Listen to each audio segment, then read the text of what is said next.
Hi, I'm Amy Beers, and on this episode of Drinking with Beers, we're featuring Chili Water Brewery, located in Indy's Fletcher Place district. We'll be tasting 3 of their most drinkable patio beers, and you'll want to stick around for the interview with Dan Criswicky, the head brewer and new co-owner, for some behind-the-scenes insights.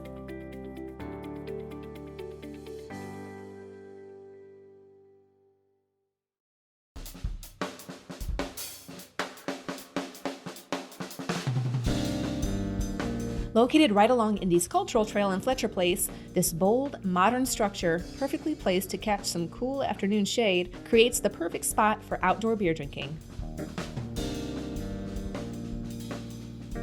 Chili Water Brewery was established in 2014 out of a love of good beer and passion for music. And although it recently came under new ownership, a passion for music and the local community has always remained the constant.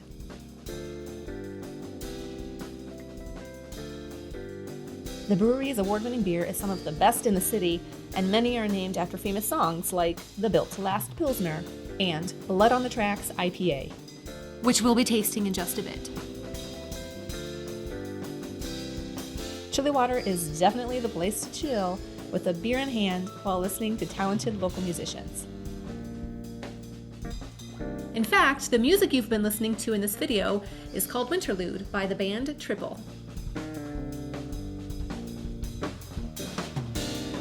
So go ahead and grab your cans or crowlers if you purchased them to drink along with me, and we'll get started with the tasting.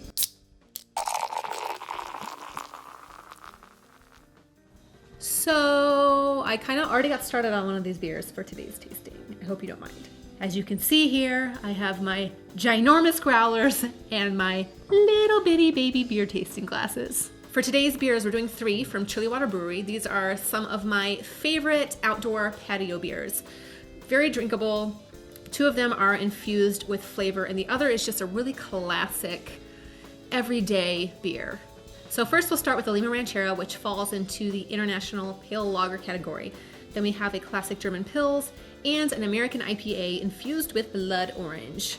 This one's called Lima Ranchera. This one is called Built to Last Pilsner, and then this one is Blood on the Tracks. You'll notice that they are all musically themed names, thus fitting in with the theme of Chili Water Brewery. So we'll start with the Lima Ranchera. This falls again into the International Pale Lager category. And this beer is a collaboration between Dan, who is the head brewer and co-owner at Chili Water, and I will let him tell you that more later. This is a very drinkable beer. It's infused with lime. So think of, I was gonna say, think of Corona, but maybe not an appropriate time for that. And stick that lime in there, just gives it a nice little flavor. It kind of tastes like that time when I worked on a cruise ship and we were in Cozumel and I snuck away to the beach when I wasn't supposed to. So this is a Mexican style lager, and it uses flaked maize or corn in the grain bill. It helps lighten the body and the flavor of the beer. It's just a very light flavored, more malt forward beer. You're not going to taste a whole lot of hops or bitterness, which makes it very approachable. So fun little fact behind the name Lima Ranchera, as you've probably gathered, Lima means lime, and then Ranchera is a popular musical composition that originates in Mexico, and it usually has a cheerful character. So drink this and you'll be happy. So next down the line, we'll do the German Pils. I talked a little bit about the German Pils in my previous video with Black Acre. So I'm really excited that you guys get an opportunity to try the German Pils and compare it to that American Pale Lager that I talked about in the last tasting.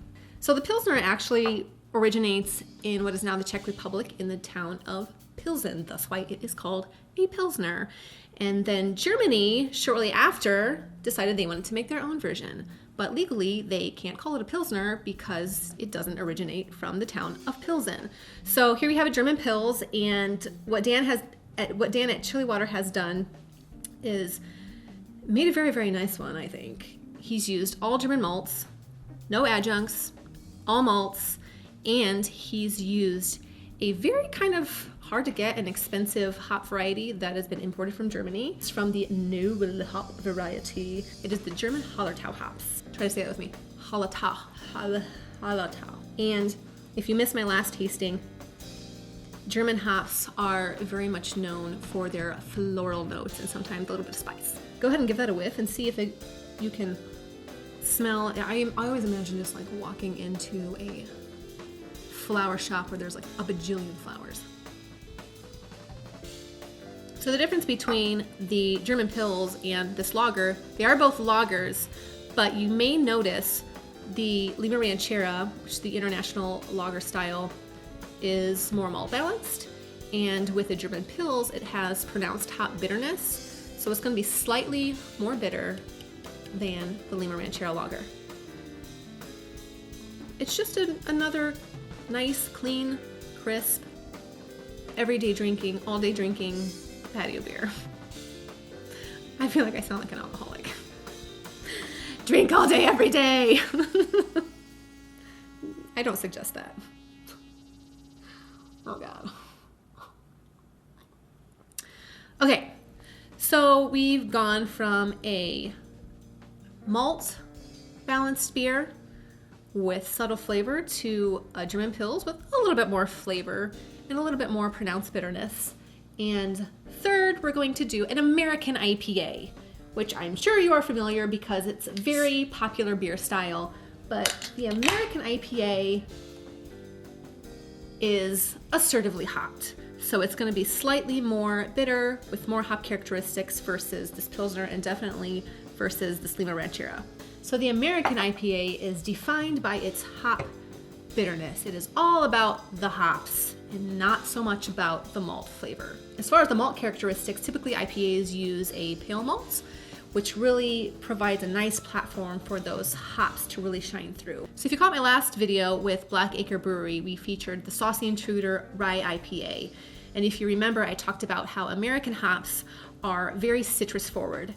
And this, Blood on the Tracks, is an American IPA, and it's also infused with blood orange, so it's very citrus forward. But I think that the blood orange infusion really kind of rounds out those American citrus hops. Let me know what you guys think.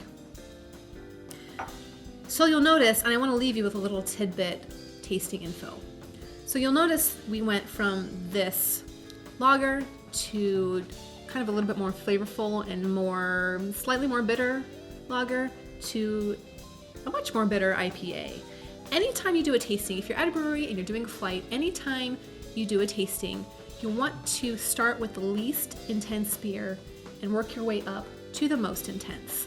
So if you had, let's say you had started with this IPA, which is more bitter than this, it's gonna kind of, I don't want to say wreck your palate, but it's gonna, it's gonna kind of mess with these more delicate flavors. So I hope you guys enjoy these beers. Let me know what you think. And here to tell us more about them is Dan Criswicky, the head brewer and co-owner at Chili Water Brewery.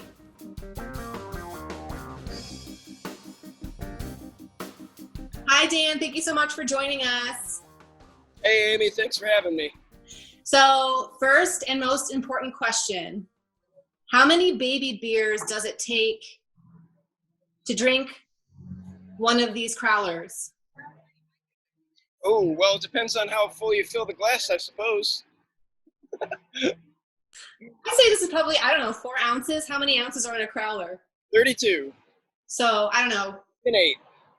How many? 8. 8, so 8 of these. Yep.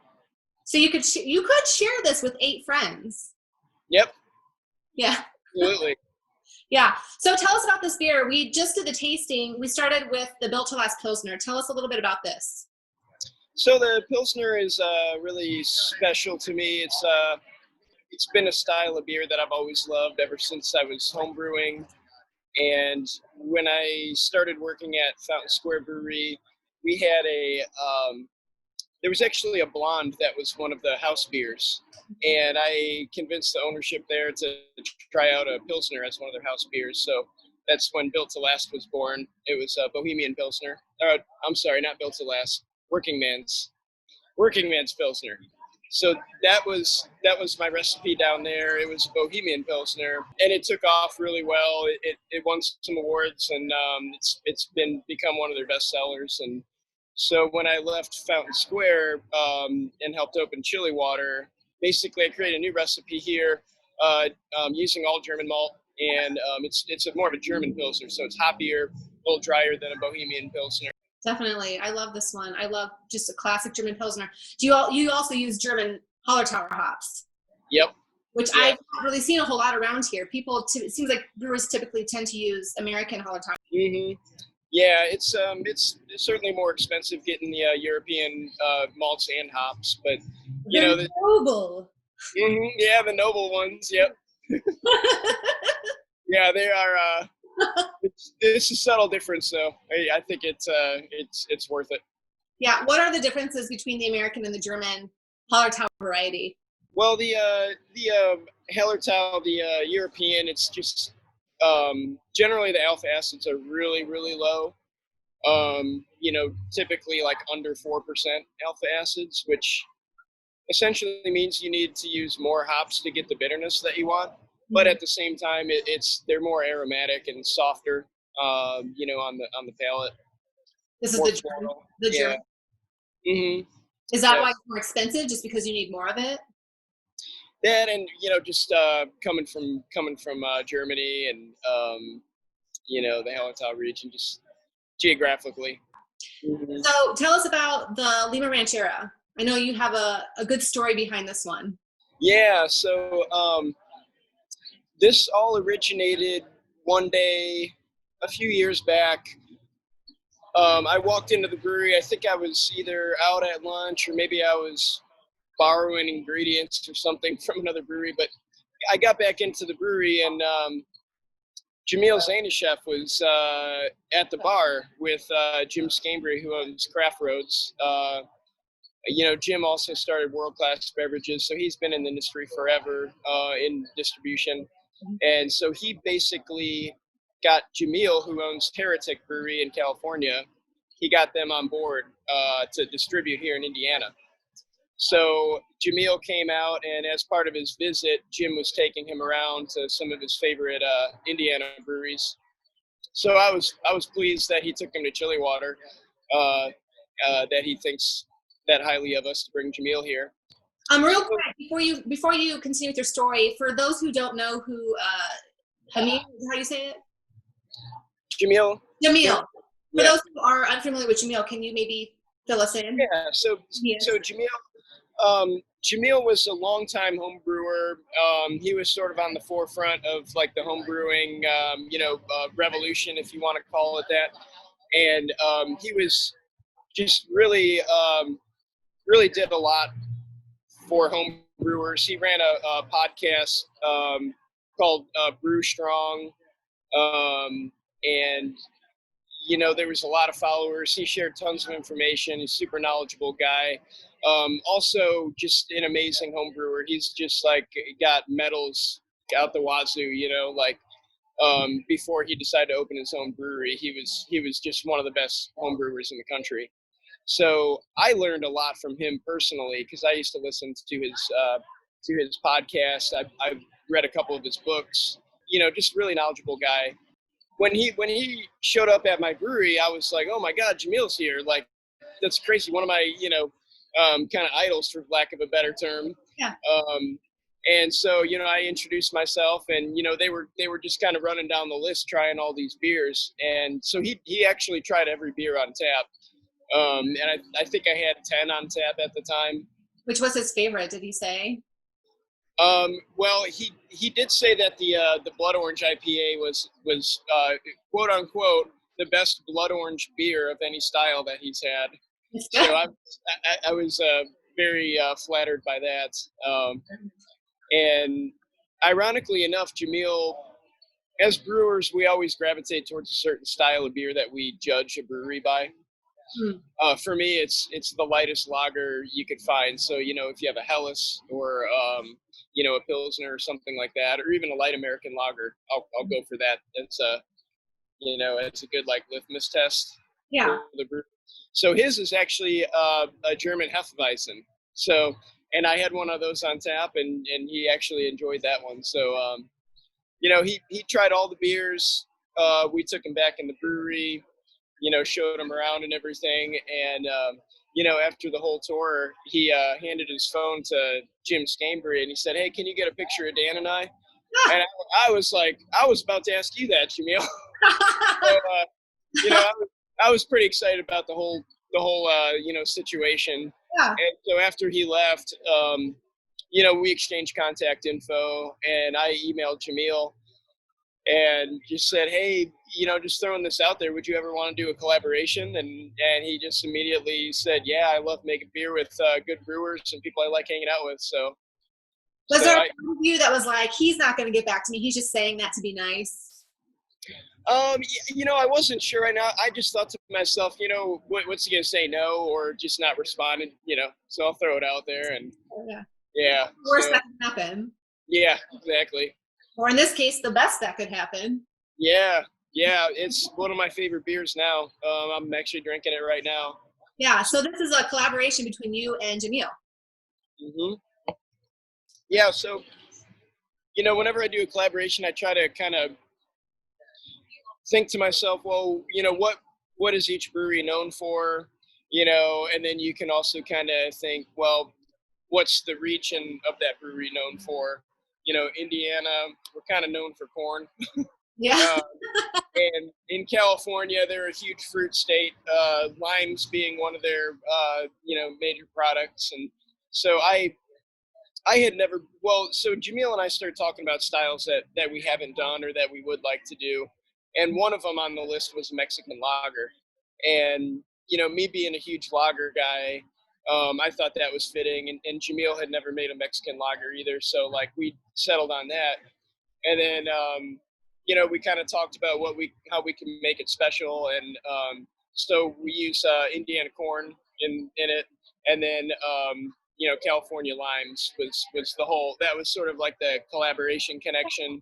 Do you think there's a trend? I feel like when craft beer was first becoming a thing, it was all about the ale. And now I feel like I've been seeing a lot more lagers lately. Do you think there's a trend going back towards the more simplified beer? Yeah, I've noticed that as well. And I ponder what drives that. And, you know, one of my theories might be, you know, as we talked about with beer drinkers, how they sort of like evolve and, you know, maybe mature, you know, and where they sort of like come back around to like clean, light beers, you know, that you can drink 4 or 5 of and, you know, still enjoy them. I see what you're saying. You know, as I was studying for my Cicerone, and just as I've gotten along in my years of beer drinking, I feel like I've definitely gone back towards just drinking Pilsner styles, something that's not overwhelming my palate. Not that there's anything wrong with those kind of heftier craft beers, but I just feel, you know, not everybody likes to always drink like a thick stout. It's like as we get older, we get wiser, and we learn that we can drink more if we drink these lagers. Yeah, exactly. All right, tell us about this Blood Orange or Blood on the Tracks. There's a lot of breweries doing Blood Orange IPAs. What makes this one different? Mine is actually the strongest one that I've seen, at least locally. Most of them are, you know, in the 5% or 6% range. So this one's 7.4. It's a little bit stronger, which, you know, it helps give it some body. Mm-hmm. You know, because the blood orange itself gives that kind of citrus bite a little bit. So the sweetness of the alcohol will kind of help balance that out. Mm-hmm. So it's not too bitter on the palate. Yeah, I think it helps round out the hops. Yeah. Yeah. And then the hop selection itself is a very citrus forward selection of hops to complement that. So what hops do you use? It's primarily Citra, and there's some Amarillo as well to round it out. I was gonna get Citra. Yeah. It just makes sense. So it's funny, you know, when I started making this beer, when I realized that I had to continue making this beer, I have another house IPA on. It's called One Hop Wonder, and it's available year round. So just from a production standpoint, you know, we talked about, hey, I only have so many fermenters, and both of these beers are pretty popular. So we actually played around with, infusing the blood orange into the one hop IPA, and it just wasn't as good. It would have made my life 100 times easier to just brew one hop all the time and then just pull some aside to turn it into the blood orange. Yeah. But after doing some side by side tastings on it, the different recipe, it was just better. It went better with the blood orange. So That just speaks to your dedication to the craft, that you're just not really in it not just to make money, but also you want to make a good product. Yeah, the product always comes first. Yeah. Because you could just as easily, like you said, just take that same batch and throw some blood orange in there and call it a day. But yep, it would have been a lot easier that way and more streamlined. But like I said, it's just that I feel like part of our success not only is the location and on the cultural trail and everything, but the quality of the product. And so, I can't ever compromise with that. People have come here for the good beer, and if we start cutting corners there, well. So tell us how you got your start in brewing. You started as a home brewer? Yeah. I was in college, and a buddy of mine gave me a bottle of beer, and he's like, "Hey, I made this," and I was like, "Oh wow, I didn't even know you can make beer." I was 20 at the time, and so I was just sort of fascinated at that idea that you could just make beer at home. So I got into it pretty heavy. I started making it, like I said, when I was 20, and I got into it commercially. I think I was 27 when I got my first commercial job. But when I moved to Indianapolis, my favorite homebrew shop, Great Fermentations, I got really, really into brewing, and I was in there all the time, getting ingredients, talking to their staff, and talking to the owner, Anita Johnson. She actually she sold the company a few years back to retire, but she's been a huge asset to the brewing community locally, and she's done so much for craft beer. But when I was playing around with quitting my current career and going into brewing, I talked with her a lot, and so I took a job there at Great Fermentations along with the job at Alcatraz. Oh, okay. Because Alcatraz was a part-time job, so I was able to fill my hours and make ends meet with the work at Great Fermentations. So for those who don't know what Alcatraz is, that was a brewery back kind of when craft brewing first started. It was downtown, right? Yep. What's located there now? Well, there was a California Pizza Kitchen that opened up, and then I think they closed, and I think it's Bramante Brothers. Yeah, something like that. Yeah, it's right under the Circle Center. Yeah, it's kind of like by the mall. Yeah. Okay, yeah. It's been a while since I've been over that way.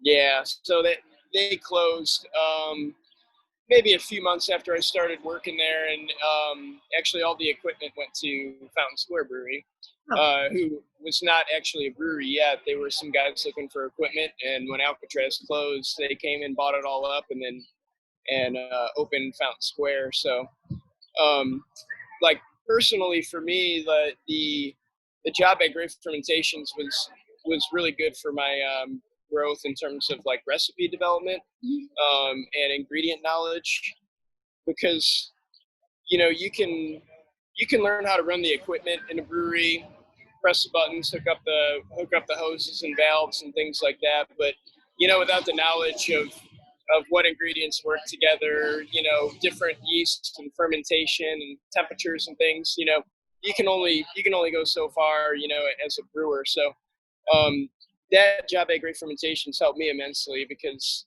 Anita sort of put me in the position of more of like the technical person at Great Fermentations. So like recipe developments, when home brewers would bring in beers to try, we would give them honest opinions. Sometimes they would bring it in and say, "Hey, what's wrong with this beer?"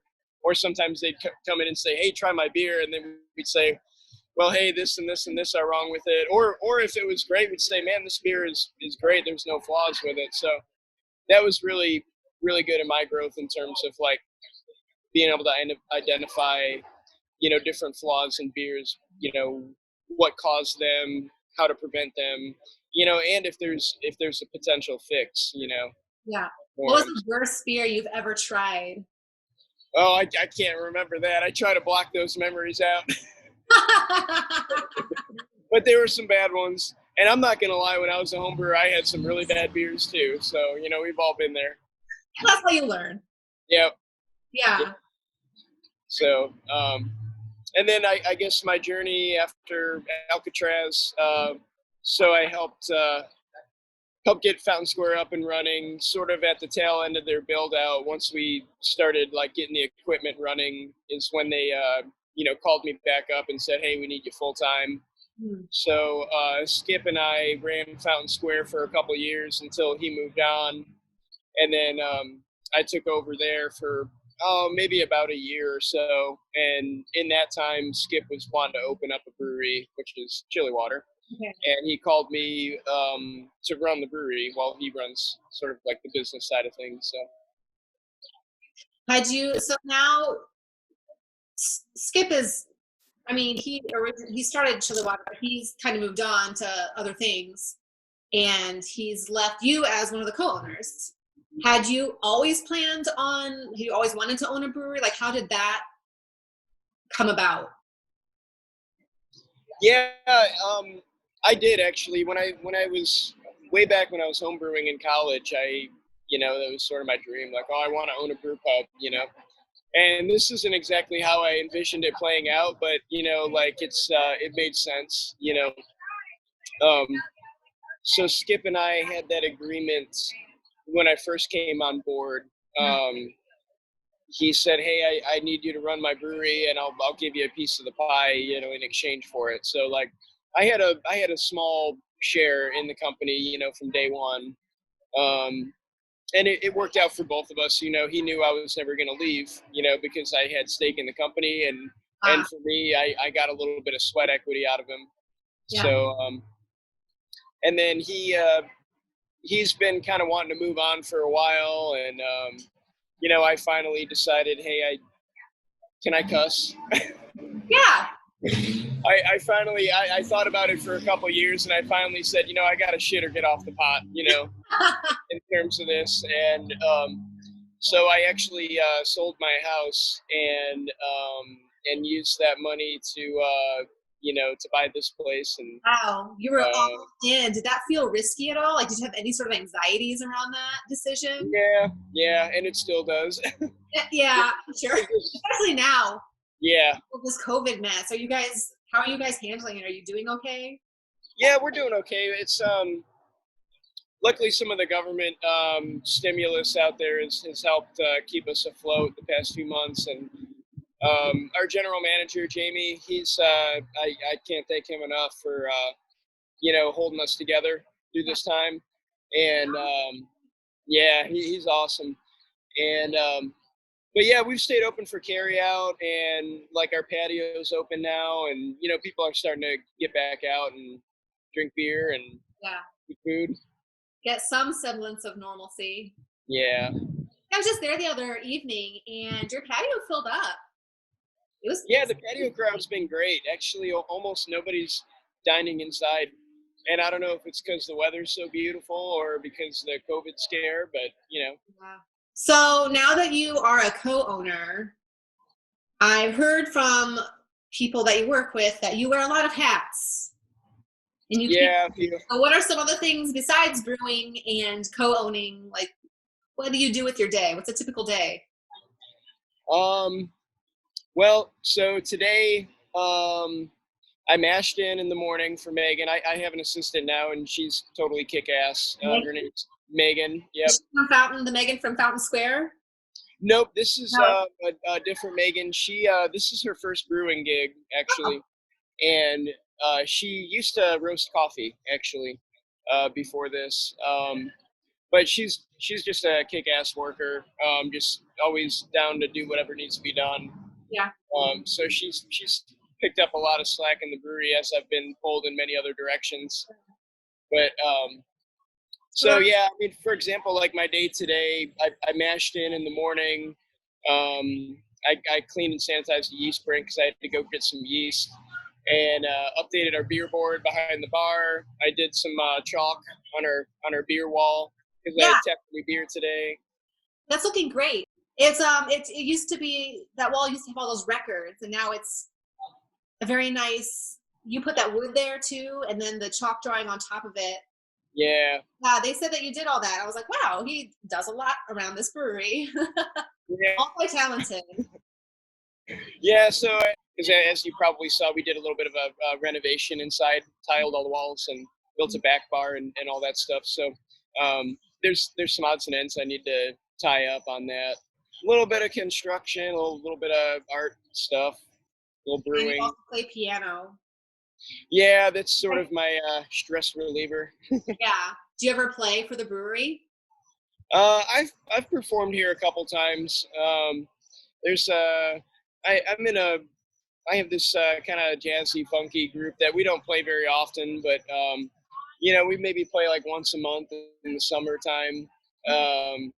And we've played here a couple times. And then there's this Grateful Dead band that plays here every August for Jerry Garcia's birthday. Oh, okay. And they always convince me to play with them, so I'll usually sit in with them and play some of that. But I enjoy playing. I wouldn't say that I love performing. I mainly enjoy just playing. You know what I mean? Mostly just by myself at home. But Next question. What do you love most about your job? there's there's never a day that's the same as the next. So even when I'm just brewing, because when you get into larger breweries, and this I think goes the same with like any industry. Like the larger the company, like the more specialized the job is, and that's all you do. So, for example, at a larger brewery, you might only do wort production, or like you might only clean tanks, or you might only keg beer or clean kegs. You know what I mean? Yeah, So so there's factory at that point. Yeah, Yeah. and so it's more efficient that way. But at the same time, you're doing the same thing every day. Like, so like the brewers, they don't even pitch the yeast, they don't clean the tank, they don't rack the beer, any of this kind of stuff. They solely make wort, and then they send it to the fermenter, and then the cellarman will deal with the yeast, and then deal with fermentation and racking the beer. And so even here, on a brew day, you're doing literally everything from top to bottom. So that's nice. And then obviously there's a lot of maintenance that I have to do because maintenance is expensive. So if I can figure it out and do it myself, it helps keep our bottom line a little better. So what is the future of Chili Water? I think a little bird told me that you're going to start canning soon. Is that true? Yeah, that is true. We actually have Blood Orange IPA and One Hop Wonder in cans, Oh, okay. and we're about to have the Lima Ranchera in can as well. And they're all 12 packs. They're 12-ounce 6-packs. The nice thing about this location is the sky is not the limit. The limit is the walls, and we can always go get another facility and go big. But at that point, it's not what I want.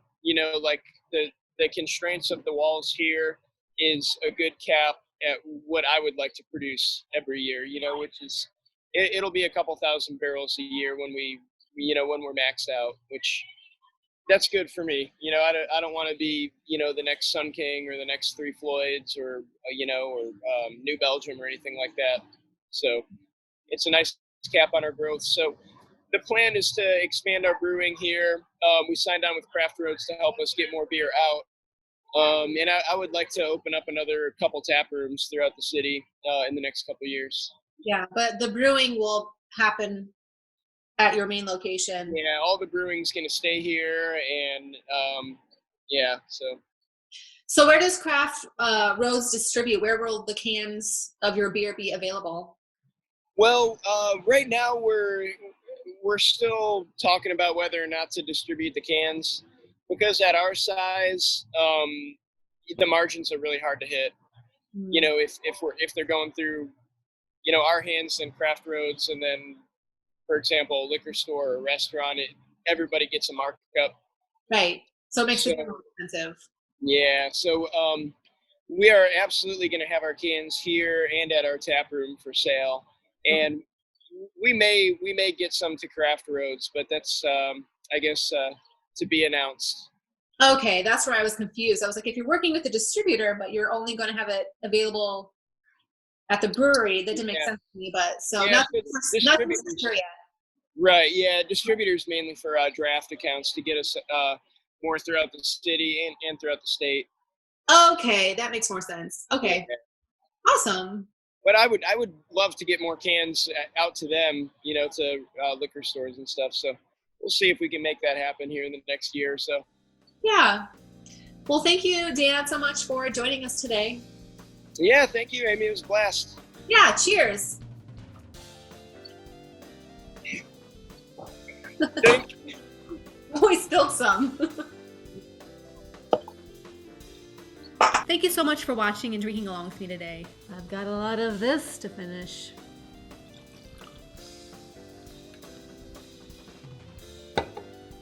If you enjoy these member videos, tell your friends and let me know what you think about the beer.